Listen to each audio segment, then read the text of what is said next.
record. That's 14:06.62, and that was set back in Valencia back in 2020. Women's 5,000 meters. Got the adjusting the athletes to the proper starting line with the waterfall. Man, that would have been bad if you missed the record by. Conditions are ideal, I would say. You know, we talked about this earlier, but the flag is still not moving, and about 58 degrees Fahrenheit here in Eugene. Feels a little cold sitting around, but perfect for these athletes who are putting in these longer, harder efforts for the distance races. You know, we like it to be colder. We like it to be, you like to have not too cold at the start, but a bit of a, you know, feeling cool, so that as your core temperature heats up after all of these laps, you're still able to have something left at the end.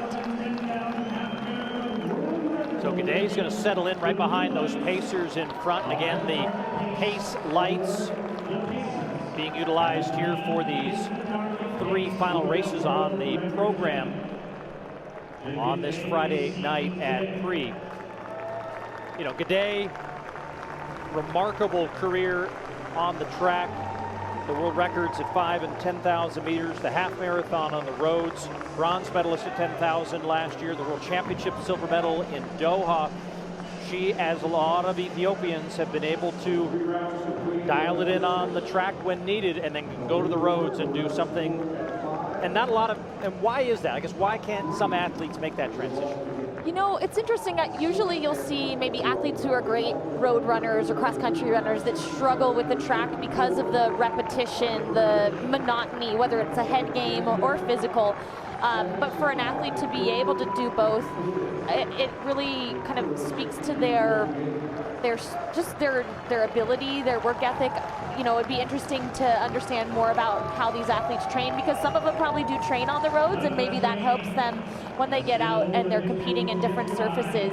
And, you know, that can impact it as well. You know, some athletes benefit from wearing a spike that grips the track and improves their mechanics. We've had so much development in the footwear over the last few years, and I think that that's contributed to some of these quicker times that we're seeing as well. Looking totally relaxed, totally within herself. You know, Ejgayehu always strikes me with her effortlessness. Not that she's not working hard, but to look at her, you wouldn't guess it.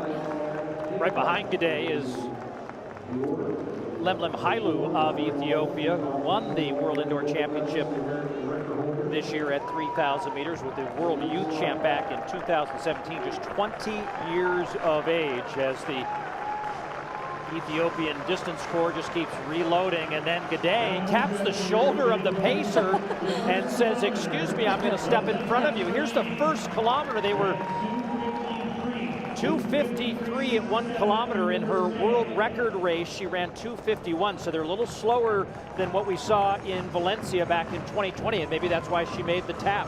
But you know, in these 5K races, generally you can make up 10 seconds or something in the last K if you plan it right. You know, historically in a 5K, it's, you kind of want to be getting to that 3K mark, to that 2-mile mark, and then feel like you're ready to race.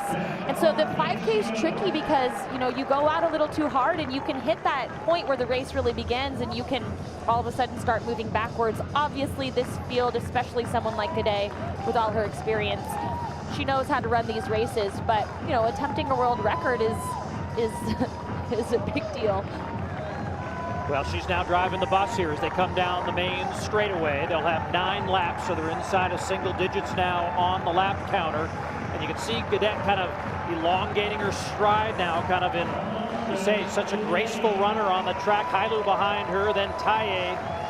Fatu Worku is in 4th. World Championship 6th place finisher in Doha at 5,000 meters, and a World Junior silver medalist in her own right. So on display here, the top Ethiopians all in sequence here, 1, 2, 3, and 4. Yep. And then Rahel Daniel of Eritrea back there in 5th. Yeah, it's all primarily Kenyans, Ethiopians, and Eritrean within this race. So an East African competition right now. And, you know, in the past at Pre, we've had some of the like Kenyan national championships would be hosted here. In this instance tonight, it was the U.S. National Championships that were hosted, but you know, quite a strong field, and interesting to see how it plays out, and if we'll get any team tactics. Will there be any, you know, any reminiscence of the way the Worlds or Olympics can play out? So still with those pace lights, maybe a stride or two behind where the pace was scheduled to be run. But again, as Shannon Robury astutely pointed out, there's still plenty of time to make up time. We'll be keenly interested in this 2nd kilometer split. They were equal 2:51s in the race in Valencia, so 2:53 on that first one. You'd like to maybe see it just a wee bit faster on that second one. But it's not, you know, it's not the worst thing if she's a little slower in the early stages, because, you know, when the world record splits that you shared with me, she was so practically even, which was pretty wild. You know, the differential between her first K split, 2:49 for this one, so 2 seconds under her 2:51 was her second K split when she set her world record. So kind of broken even.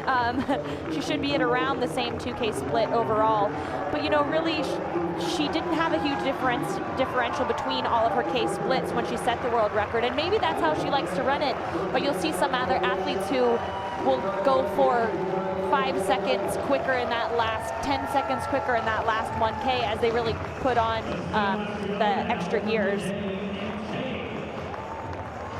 Another special potential storyline to this race at 5,000 meters is there's only been 4 world records set at the Prefontaine Classic in the history of the event. We had Moses Mosop break the 25K and the 30K in the same race. That was the last time it was done.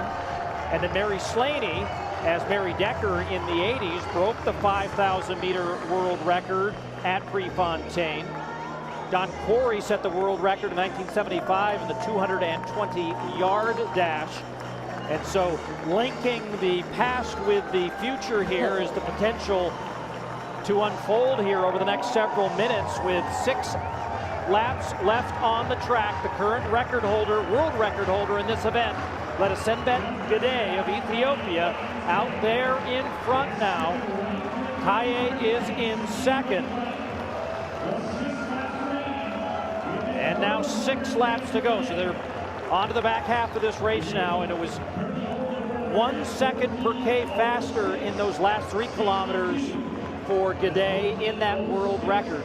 You know, Shannon, she's also publicly announced she's going to run a marathon at the end of the year. I mean, do you see her having that potential of a Bekele that could maybe keep on the track for a little while and make that transition a bit smoother? I mean, she's just been excelling at everything she's attempted recently, and you know, and if she is planning to do a marathon, that it's interesting, speaking to the strength that she's probably bringing into this race right now, to be able to have close to even splits for a world record, you know, when she said it before, and potentially if she sets it again.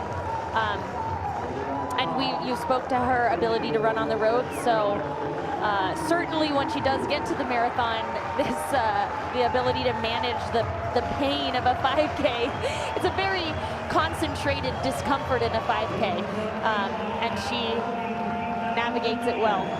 7.5 laps of the track. Look at that kilometer, 2:48.57. So that about a half second faster than the 3rd K she ran in the world record, and she's looking very good right now. Yes, she is. Yeah, she is. She's right there. And she's now starting to get separation from Ty. Ty was right on her for quite some time and looked really comfortable. But I mean, Gidey she's maintained the same momentum, the same cadence, just strong, powerful. And I feel like this is how she looked to me when she set her records previously. Just, you know, I wouldn't even say grinding it out, because she looks more composed than that, but just flicking off those laps one after another. She's a little behind that green light now, so she's got to be having her eyes on that. So So we'll see this lap. The last 3 laps have been faster than the others. 67.8, 67.6, and 66.88. She goes 67.55. So drops off about a second on that last lap. We'll also remark too, this is just a remarkable performance we're witnessing here. She ran 3K in 8:32.07. That's among the top 80 or so performances in the history of that event, and that was en route. En route. That is true. And now we're well within a mile to go too. So, you know, getting to that part of the race where you'll be able to tell, was the early pace the right choice or not? Usually this is where you'll see, if you bit off a little bit more than you could chew in that early part of the race, then you'll see that impact the athlete's ability over the last mile.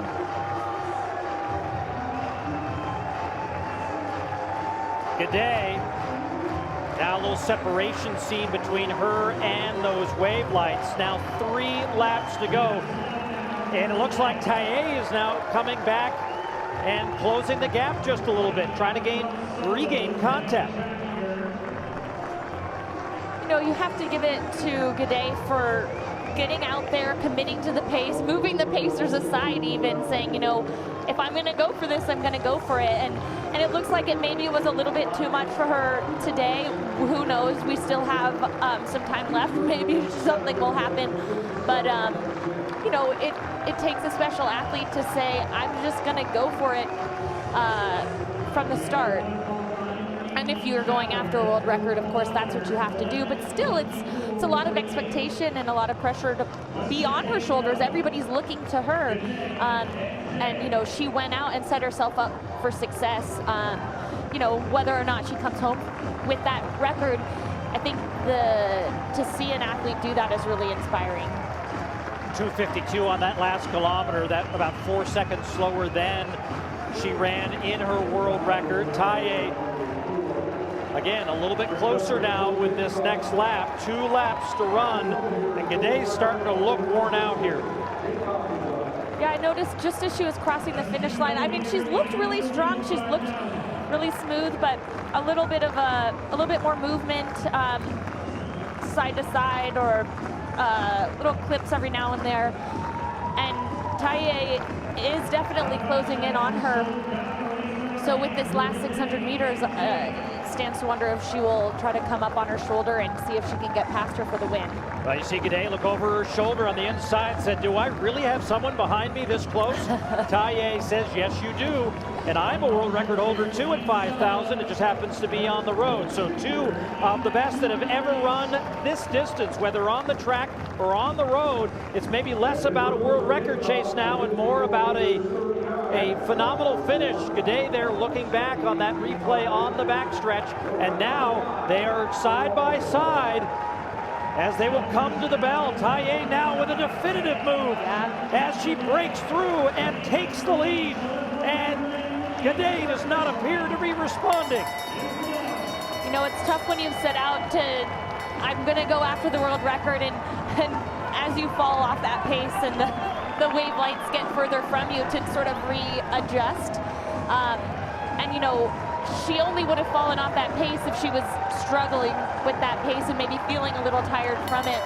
And so, you know, for Ejgayehu, who had fallen a bit back and didn't seem like she could keep up, once Gayeh fell back, then she had a new target and could kind of, as we're seeing now, go for that win.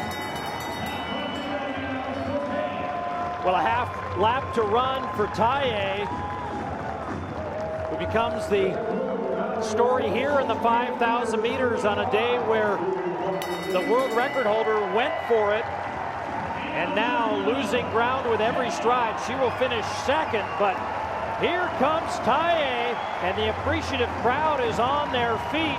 It'll still be one of the fastest in the history of the event. We'll get the official time. She'll win it here in 14:12.99, and that will be the 5th fastest in the history of the event. And Gayeh just gets across the line, and here comes the rest of the field. But what a performance by Ejgayehu, as she showed great patience, Shannon, and just didn't rush the plan to get back into connection with Ejgayehu and let her come back to her. And then when she made the move, she made it, and she didn't look back. Yeah, you know, you look at those splits over that last mile, and it had been, for the majority of the race, right on those 67s, the 66 in there, and then lap 9, 10, 11, you started to get 69, 70, 69. And Ejgayehu was able to close with a 64 to take that win. But definitely in that last mile, you know, I think as we were talking about before, once you hit the 2 mile mark, it's really a moment of truth. And today it just was a little bit too much, I think, for Ejgayehu to be able to manage that pace. You know, perhaps if she's in marathon training, she's strong, but maybe not quite ready for that lactic that you get in a hard 5K. But impressive showing and impressive finish by Ejgayehu to be able to herself get so much distance over the end of the race. Well, you see that gap was just about 7-8 meters, and then look at it on that final turn. She just blew it away. Well, it's so tough, too, when you're getting tired in a race, and a little disappointed, I'm sure, for Ejgayehu. She put herself out there, and she just couldn't quite maintain the pace, her own personal best pace. She knows she's not going to get that world record. She knows she's not going to get the win. She's not feeling great, I'm sure. And so, you know, I think that can be some of what creates the larger gap. So Ejgayehu maybe feeling it afterwards, but we'll get a little fluid, and we'll celebrate the 5th fastest performer and performance in the history of the event at 5,000 meters. 14:12.98 officially, as Ejgayehu faded and finished second at 14:24. But even that, as you look at all-time performances, is in the top 20. A sweet smile. Yeah. We had her in the news conference the other day. Just a lovely, you know, obviously quiet and working on her English, but she was very appreciative of the opportunity to be